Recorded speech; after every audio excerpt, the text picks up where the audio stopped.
దేవుడి సన్నిధికి వెళ్ళి గీమాలి, బ్రత్యంలాడి, గోజాడి ఎలాగైనా సరే ప్రార్థన చేసి సంపాదించాలని కూర్చుంటాడు.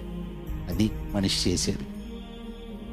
ప్రార్థించటం తప్పు కాదు, దేవుణ్ణి అడగటము తప్పు కాదు, కానీ పని చేసి అడగటం ఎంత బాగుంటుంది. కానీ ఆ ప్రార్థనలో ఎప్పుడైనా ప్రభువా మీ పని చేయాలని ఆశ ఉంది ప్రభువా, మీ కొరకు బ్రతకాలని ఆశ ఉంది ప్రభువా, నా దేహాన్ని మీ కొరకు నలగొట్టుకోవాలని ఆశ ఉంది ప్రభువా, నా కష్టార్జితంతో కొందరినైనా మీ కొరకు నడిపించాలని ఆశ ఉంది ప్రభువా, కొందరినైనా ఎలాగైనా సరే నేను ఈ లోకంలో నశించిపోతున్న వాళ్ళని నిలబెట్టాలి ప్రభువా, ఇలాంటి ఆశతో మనం ప్రార్థన చేస్తాం. ప్రభువా ఇన్ని సంవత్సరాలుగా నా జీవితంలో నా గురించి నేను ఆలోచన చేసుకున్నాను, నా చుట్టూన్న వారి గురించి నేను ఆలోచన చేశాను, పని ఇప్పటి నుంచి మీ గురించి, మీ పని గురించి, మీ మనసును తృప్తిపరిచేటువంటి ఆలోచనలు, మీ కోరికలను ఏమిటో తెలుసుకుని వాటి ప్రకారంగా నేను బ్రతుకుతానని, నా కష్టార్జితాలను వ్యయపరిచి ఈ జీవిత కాలం అంతా మీ గురించే బ్రతుకుతానని అలా ఎవరైనా ప్రార్థన చేసి నిర్ణయం తీసుకొని ముందుకెళ్ళేటట్టుగా ఉంటారా?